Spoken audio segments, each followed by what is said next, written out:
ನನಗೆ ನಿತ್ಯ ಬಿಡಬೇಕಾದದ್ದನ್ನು ಮಾಡಿ ನೀನು ಯಾಕೆ ನಿತ್ಯ ಬಿಟ್ಟೆ? ಏನು ನೀತಿಯಲ್ಲ ಹೋಗುವುದಿಂದು ನೀ ಕೇಳುವ ನಾಟಕ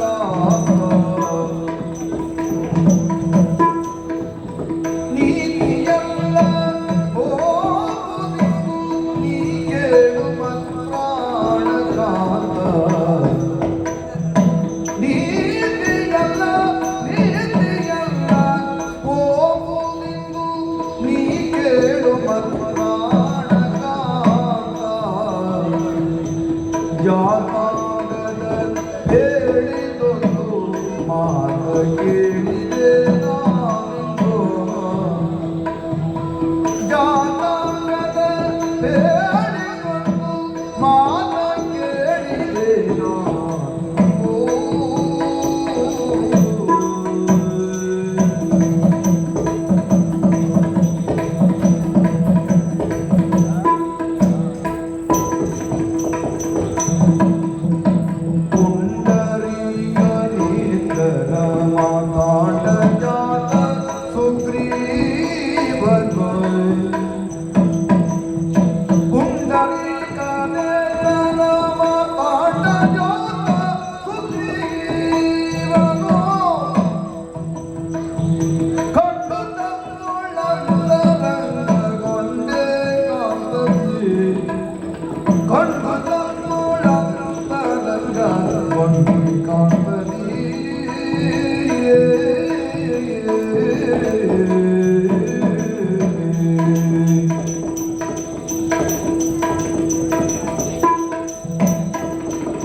ವಿವೇಚನೆ ಇಲ್ಲದೆ ಅಥವಾ ವಿಚಾರಿಸದೆ ನಾನು ಕೇಳುವಂತ ಅನಿವಾರ್ಯತೆಯು ನನಗೆ ಬಂದು ಒಡದೆ ನಾವು ನನ್ನಲ್ಲಿ ಎಲ್ಲವನ್ನು ಹೇಳಿಯೇ ತೆರಳುವವರು.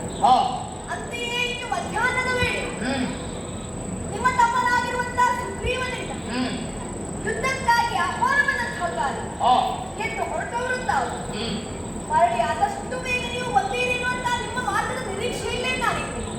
ಮರಳಿ ಬಂದಿರಿ, ಪವಡಿಸಿದೆ. ಆದರೆ ಮಲಗಿರುವಂತಹ ನೀವು ಹೀಗೆ ಎಂದು ಹೊರಟಿದ್ದೀರಿ ಅಂತಾದ್ರೆ ಏನು ಸ್ವಾಮಿ ಕಾರಣ? ನಾನು ಕೇಳಿದೆ. ಅಣ್ಣ ಯುದ್ಧಕ್ಕಾಗಿ ಬಾ ಎನ್ನುವ ಹಾಗೆ ಅವ ಕರೆಗುಟ್ಟುದು ನನ್ನ ಕಿವಿಗೂ ಬಿದ್ದಿದೆ ಸ್ವಾಮಿ. ಅದಕ್ಕಾಗಿ ಈ ರೀತಿಯಲ್ಲಿ ಅವಡುಗಚ್ಚಿ ಮುಷ್ಟಿ ಬಿಗಿದು ಎದೆ ಉಗ್ಗರಿಸಿ ಕಣ್ಣಿನಲ್ಲಿ ಕೆಂಡಕಾರಂತ ಹೊರಟು ನಿಂತಿದ್ದೀರಲ್ಲ, ನಿಮ್ಮನ್ನ ತಡೆದು ನಿಲ್ಲಿಸುತ್ತಾ ಇದ್ದೀನಿ. ಕಾರಣ ನೀತಿ ಎಲ್ಲವೆಂದು ಹೋಗುವುದು ಕಾರಣ ಉಂಟು ಸ್ವಾಮಿ. ನಿಮಗೆ ಈಗಾಗಲೇ ಗೊತ್ತಿರದೇ ಇರುವಂತಹ ವಿಚಾರವನ್ನು ನನಗೆ ತಿಳಿದಿದೆ. ಈಗಾಗಲೇ ನಾ ಹೇಳಬೇಕಿತ್ತು. ಈ ಹಿಂದೆ ನೀವು ಯುದ್ಧಕ್ಕಾಗಿ ಹೊರಟಾಗಲೇ ನಾ ಹೇಳಬೇಕಿತ್ತು, ಅವಕಾಶ ಸಿಗಲಿಲ್ಲ. ಮರಳಿ ಬಂದವರು ಆಯಾಸವನ್ನು ಪವಡಿಸಿದ್ರಿ ಎನ್ನುವ ಕಾರಣಕ್ಕಾಗಿ ಹೇಳದೇ ಉಂಟು. ಈಗ ಮತ್ತೆಂದು ಹೊರಟ ಕಾರಣ ತಡೆದು ಹೊರಡ್ತಾ ಇದ್ದೇನೆ ಸ್ವಾಮಿ. ನಮ್ಮ ಮಗನಾಗಿರುವಂತಹ ಅಂಗದ ವಿಹಾರಾರ್ಥವಾಗಿ ಆ ಋಷಶೃಂಗದ ಕಡೆಗಾಗಿ ಹೋಗಿದ್ದಷ್ಟೇ ಹೋಗಿರುವಂತಹ ಮನೆಗೆ ಒಂದು ವಿಚಾರ ತಿಳಿದಿದೆ. ನೀವು ತಿಳಿದುಕೊಂಡ ಹಾಗೆ ಸುಗ್ರೀವ ತನ್ನ ಕಪಿ ಗಣಕದೊಂದಿಗೆ ಮಾತನಾಡದೇ ಇರುವವನಲ್ಲ, ಅವನೊಂದಿಗೆ 2 ಜನ ನರರು ಸೇರಿದ್ದಾರೆ. ವಿಷಯ ಗೊತ್ತಿದೆ. ಬಂದವರು ಯಾರು?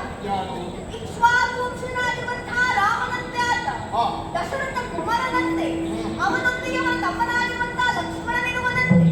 ಪಿತೃವಾಕ್ಯ ಪರಿಪಾಲನೆಗಾಗಿ 14 ವರ್ಷಗಳ ಕಾಲ ವನವಾಸಕ್ಕೆಂದು ಆತ ಹೊರಟಿರುವಾಗ ಅವನ ತಮ್ಮನು ಅವನನ್ನು ಅನುಸರಿಸಿಕೊಂಡು ಬಂದನಂತೆ. ಹೆಂಡತಿಯಾಗಿರುವಂತಹ ಸೀತೆಯು ಅವನನ್ನು ಅನುಸರಿಸಿದಳಂತೆ. ಮೂವರು ಒಂದಾಗಿ ಪಂಚವಟಿಯಲ್ಲಿ ತಾವು ವಾಸವಾಗಿರುವಂತಹ ಸಂದರ್ಭ ಅವನ ಹೆಂಡತಿಯಾಗಿರುವಂತಹ ಸೀತೆಯನ್ನ ತಮ್ಮ ಮಿತ್ರನಾಗಿರುವಂತಹ ರಾವಣ ಅಪಹರಿಸಿಕೊಂಡು ಹೋದನಂತೆ ಮಾರುವೇಷ. ಹಾಗಿರುವಾಗ ಹೆಂಡತಿಯನ್ನು ಅರಸಿಕೊಂಡು ಬರುತ್ತಿರುವಂತಹ ರಾಮನಿಗೆ ಹಲವರು ಸಿಕ್ಕಿದರಂತೆ. ಮೊದಲಿಗೆ ಜಟಾಯು ಸಿಕ್ಕಿದನಂತೆ. ಸೀತೆಯ ವೃತ್ತಾಂತವನ್ನೆಲ್ಲ ಹೇಳಿದನಂತೆ. ಆ ನಂತರ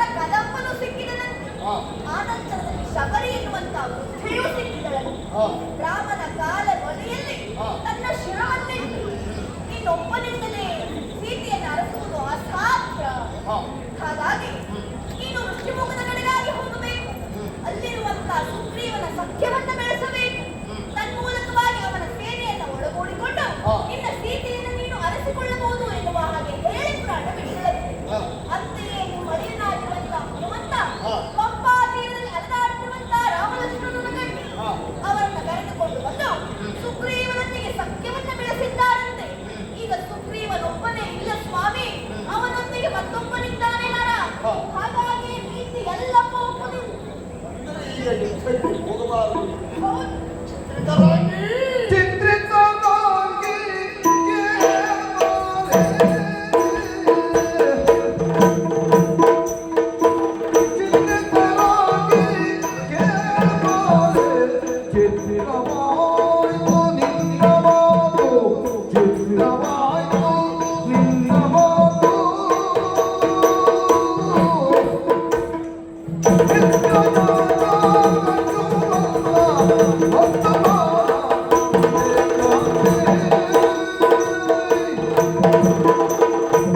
ಮಾಲಾದೇವಿ ಹೊರಟ ವೇಗಕ್ಕೆ ಧಾವಂತಕ್ಕೆ ಈ ಸಮಯಕ್ಕೆ ನೀನೊಬ್ಬಳಲ್ಲದೆ ಬೇರೆ ಯಾರೇ ನನ್ನನ್ನು ತಡೆದದ್ದಾದರೂ ನಿಲ್ಲುವ ಪ್ರಶ್ನೆಯೇ ಇರಲಿಲ್ಲ. ಆ ಸಹನೆಯೋ ತಾಳ್ಮೆಯೋ ಈ ಸಂದರ್ಭಕ್ಕೆ ನನಗೆ ಬರುವುದಕ್ಕೆ ಸಾಧ್ಯವೂ ಇರಲಿಲ್ಲ. ಆದರೆ ನನ್ನ ಬಾಳಿಗೆ ಬಾಳ್ವೆಯಾಗಿ ಜೀವನಕ್ಕೆ ಜೀವವಾಗಿ ನೀನಿರುವವಳಾದ್ದರಿಂದ ನಿನ್ನ ಮಾತನ್ನ ಕೇಳುವ ಅನಿವಾರ್ಯತೆಯ ತಾಳ್ಮೆಯನ್ನು ನಾನು ತಂದುಕೊಂಡದ್ದು.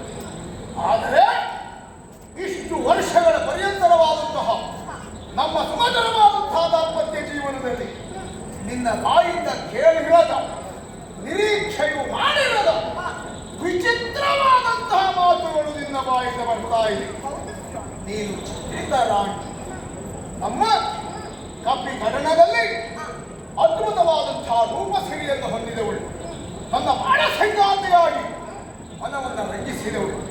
ಆದರೆ ಈಗ ಹೊಂದಿರುವಂತಹ ರಾಮನ ಕುರಿತಾಗಿ, ಸತ್ಯಧನವನ್ನು ನಡೆಸಿರುವಂತಹ ಸುಗ್ರೀವನ ಕುರಿತಾಗಿ, ಅವರಿಬ್ಬರ ಮೇಳೈಸುವಿಕೆಯಿಂದಲಾಗಿ ನಾನು ಇಚ್ಛಿಸಿದಂತಹ ಜಯವೋ ನನ್ನ ಪಾಲಿಗೆ ಬರಬೇಕಾದಂತಹ ಗೆಲುವು ನೀಚಿಕೆಯಾಗಿ ಹೋದೀತು ಎನ್ನುವ ಆ ಒಂದು ಅವಸರದ ನಿರ್ಣಯ. ಸ್ವಲ್ಪ ಯೋಚನೆ ಮಾಡಿ ನೋಡು. ಈ ಲೋಕದಲ್ಲಿ ವಾಲಿಯನ್ನ ಲೋಕದ ಜನರು ತಿಳಿಯುವುದಕ್ಕಿಂತ ವಿಶೇಷವಾಗಿ ನನ್ನನ್ನು ಅರ್ಥ ಮಾಡಿಕೊಂಡವಳು ನೀನು. ಲೋಕಕ್ಕೆ ತಿಳಿದಿರುವುದು ವಾಲಿಯ ಒಂದು ಮುಖ, ಆದರೆ ವಾಲಿಯ ಎರಡೂ ಮುಖವನ್ನು ಸರಿಯಾಗಿ ಅರ್ಥ ಮಾಡಿಕೊಂಡವಳು, ಜೀರ್ಣಿಸಿಕೊಂಡವಳು ನೀನು. ನನ್ನ ಬಾಳಿನಲ್ಲಿ ಬಾಳ್ವೆಯನ್ನು ನಡೆಸುವಲ್ಲಿ ಸಾರ್ಥಕತೆಯ ಕ್ಷಣಗಳನ್ನು ಅನುಭವಿಸಿದವಳು. ನಾನು ಏರಿರುವಂತಹ ಎತ್ತರ, ಮಾಡಿರುವಂತಹ ಸಾಧನೆ, ಮಾಡಿರುವಂತಹ ಸಾಹಸ ನಿನಗೇನು ಅರಿವಿಗೆ ಬಾರದೇ ಇದ್ದದ್ದಲ್ಲ. ಎಲ್ಲ ವಿಷಯವನ್ನು ತಿಳಿದು ನಮ್ಮ ಪರಾಕ್ರಮದ ಕುರಿತಾಗಿ ಆತ್ಮವಿಶ್ವಾಸವನ್ನು ಹೊಂದಿದವಳಾಗಿ ಎಲ್ಲಿಯೋ ಆ ಮಿತ್ರಜಾತನಿಗುಂಜುವಂತಹ ವರ್ತಮಾನ ಉಂಟೇನೆ. ಯಾವುದೇ ಕಾರಣಕ್ಕೂ ಆ ಸುಗ್ರೀವನ ಆಟಾಟೋಪಕ್ಕೆ ಭಯಪಡಬೇಕಾದಂತಹ ಅಗತ್ಯ ಇಲ್ಲವೇ ಇಲ್ಲ. ಅವನ ಅಹಂಕಾರವನ್ನು ಆಧಾರವನ್ನು ನಿಲ್ಲಿಸುವಲ್ಲಿ ನನ್ನ ಪರಾಕ್ರಮ ಕ್ಷೀಣವಾದೀತು ಎನ್ನುವಂತಹ ಭಯವು ನಿಮಗೆ ಬೇಡ. ಧೈರ್ಯ ತಾಳು, ಹೋಗಿ ಬರ್ತೇನೆ. ಆ ಧೈರ್ಯದಲ್ಲಿ ಕಾರಣ ಉಂಟು ಸ್ವಾಮಿ. ದುಂದುಬಿಯ ಕಾಯವ ಕಾಲಿಂದ ನಿಯೋಜನಕ್ಕೆ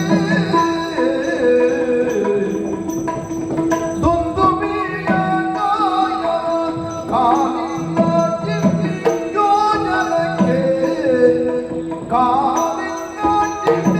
ಯೋಜನಕ್ಕೆ ಬಂದು ಬೀಳಲಾಮೇಲೆ ಕೇಳೊಂದು ಕಾರ್ಯವ ಬಂದು ಬೀಳಲಾಮೇಲೆ ಒಂದು ಕಾರ್ಯವ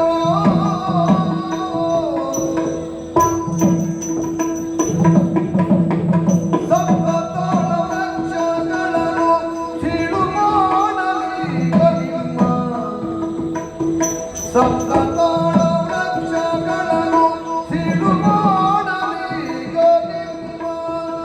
ನಿಮ್ಮ ಮೇಲೆ ಕೂಡಿ ಬರುವುದರಂತೆ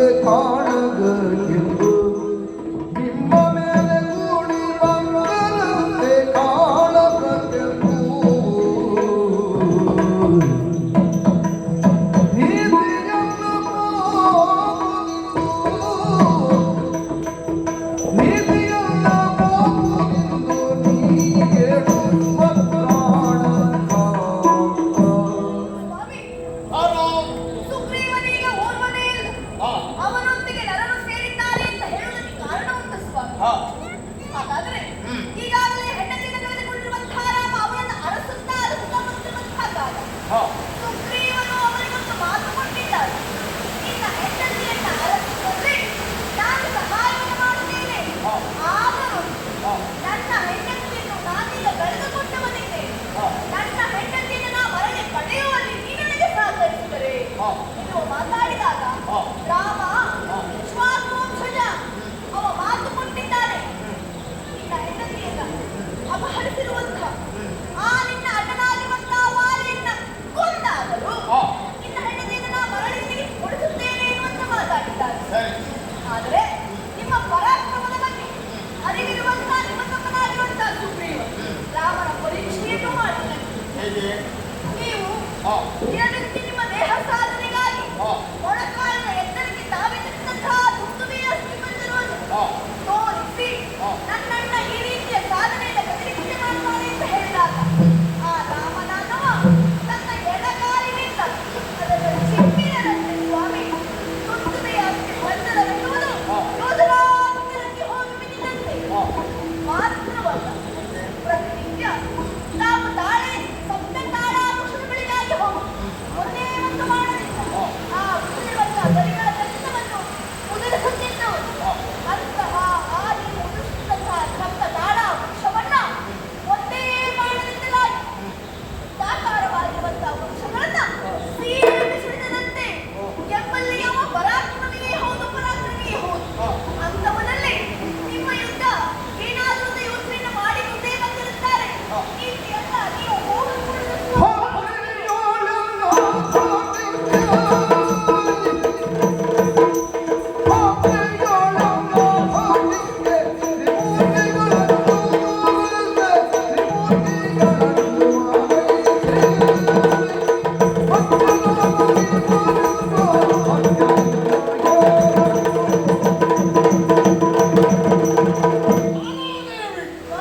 ಸುಗ್ರೀವನ ಸಂಕೇತವನ್ನು ಪಡೆದುಕೊಂಡಿರುವಂತಹ ರಾಮ ಸುಗ್ರೀವನಿಗೆ ಭರವಸೆಯನ್ನು ಕೊಟ್ಟಿದ್ದಾನೆ. ಅಣ್ಣನ ಬಾಳೆಯದು ಅವನನ್ನು ಕೊಂದಾದರೂ ನಿನ್ನ ಹೆಂಡತಿಯನ್ನು ಬಿಡಿಸಿಕೊಡ್ತೇನೆ. ಹಾಗಾದ್ರೆ ಅವರಿಬ್ಬರಲ್ಲಿ ಆಗಿರುವಂತಹ ದುರ್ಯಾನ ಮಿತ್ರತ್ವ ಎನ್ನುವುದು ವಾಲಿಯ ವಧೆಗೆ ಒಂದು ವೇದಿಕೆ ನಿರ್ಮಾಣ ಆಗಿದೆ ಎನ್ನುವ ಭಯ ನಿನ್ನನ್ನು ಆವರಿಸುತ್ತಾ ಇದೆ. ಆತ ಮಾಡಿರುವಂತಹ ಕಾರ್ಯ, ರಾಮಗೈದಿರುವಂತಹ ಕಾರ್ಯ ನಮ್ಮ ಈ ಪ್ರದೇಶದಲ್ಲಿ ಏನು ಸಾಧನೆಯನ್ನು ಮಾಡಿದ ಹಾಗಾಯಿತು. ದುಂದುಬಿಯ ಅಡ್ಡೆಯನ್ನು ಸಪ್ತ ತಾಳ ವೃಕ್ಷದ ಗರಿಗಳನ್ನು ಛೇದಿಸುವುದರ ಮೂಲಕವಾಗಿ ರಾಮನನ್ನ ಯೋಗ್ಯತೆಗೆ ಸರಿಸಮಾನವಾದಂತಹ ಯೋಗ್ಯತೆಯನ್ನು ಸಾಹಸವನ್ನು ಪ್ರಕಟಪಡಿಸಿದ ಹಾಗಾಗಲಿಲ್ಲ. ನಾನು ಮಾಡಿದ್ದನ್ನು ಯಥಾವತ್ತಾಗಿ ಯಥಾರೀತಿಯಾಗಿ ನನ್ನನ್ನು ಅನುಸರಿಸಿ ಮಾಡಿದ ಹಾಗಾಯಿತು. ಆದರೆ ಆಲೋಚಿಸಿ ನೋಡು, ಈ ಖಾತ್ರಿಯಲ್ಲಿ ವಾಲಿಯ ಖಂಡು ಏನು ಎನ್ನುವುದು ಮೂರು ಲೋಕವು ತಿಳಿದಿದೆ. ಹೆಚ್ಚೇನು ವಾಲಿಯ ಸಾಹಸವನ್ನು ಕಣ್ಣಾರೆ ಕಂಡಿರುವಂತಹ ತ್ರಿಮೂರ್ತಿಗಳು ಸಹ ವಾಲಿಯ ವಿಷಯವನ್ನು ಕೇಳಿದಾಗ ಭಯಗ್ರಸ್ತರಾಗ್ತಾರೆ.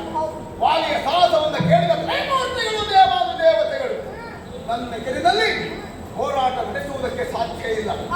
ರಾಮನ ಬದುಕಿನ ಇಲ್ಲಿಯವರೆಗಿನಲ್ಲಿ ನಾನು ಮಾಡಿದಂತಹ ಸಾಹಸವನ್ನು ಬೇರೆ ಯಾವುದಾದ್ರೂ ಮಾಡಿದ್ದುಂಟ?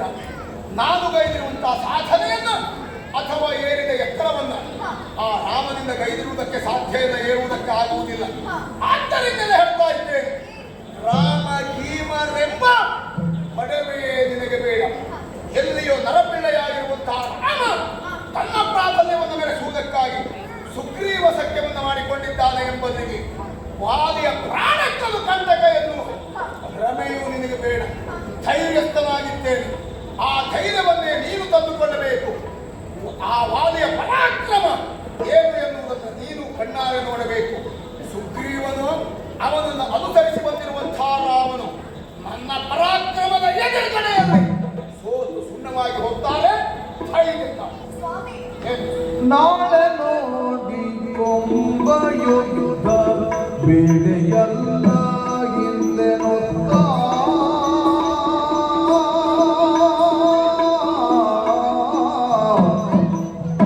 ನಾಳೆ ನೋಡಿ ಕೊಂಬಯುಧ ಬೇಳೆಯಲ್ಲ ಹಿಂದೆನುತ್ತ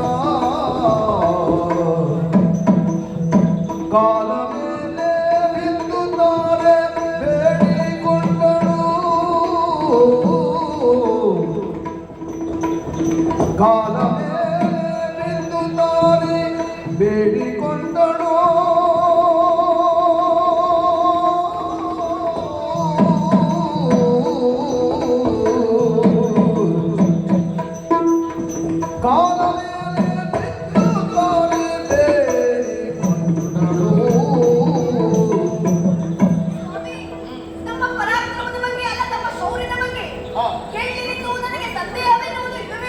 ಹಾ.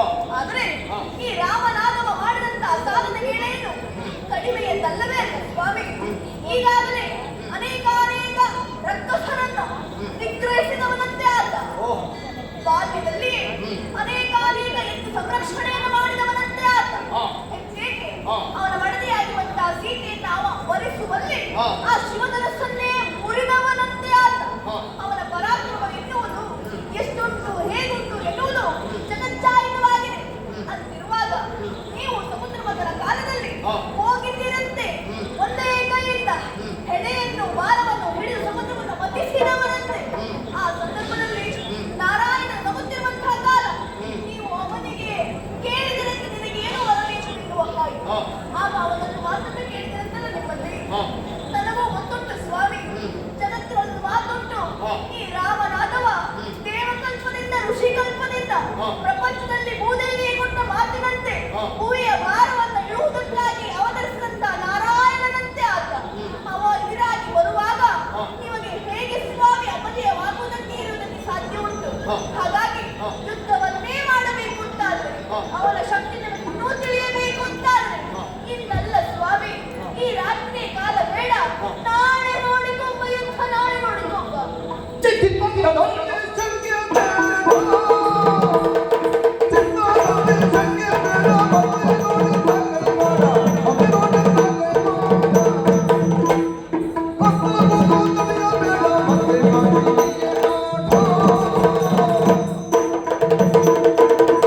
ಎಲ್ಲಾ ವಿಚಾರವನ್ನು ಅರ್ಥ ಮಾಡಿಕೊಂಡವಳು.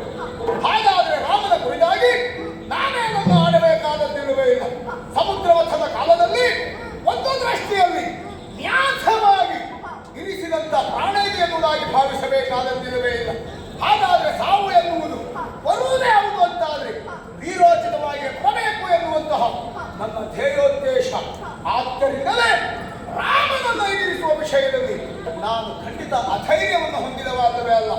ರಾಮನನ್ನು ಎದುರಿಸಬೇಕು, ತನ್ಮೂಲಕವಾದಿಯಾದ ಸಾಹಸ ಏನು ಎನ್ನುವುದನ್ನು ಲೋಕಕ್ಕೆ ತೋರ್ಪಡಿಸಬೇಕು. ಆದ್ದರಿಂದಲೇ ಎಚ್ಚರಿಸ್ತಾ ಇದ್ದೇನೆ, ಚಿತ್ತದಲ್ಲಿ ಶಂಕೆ ಬೇಡ.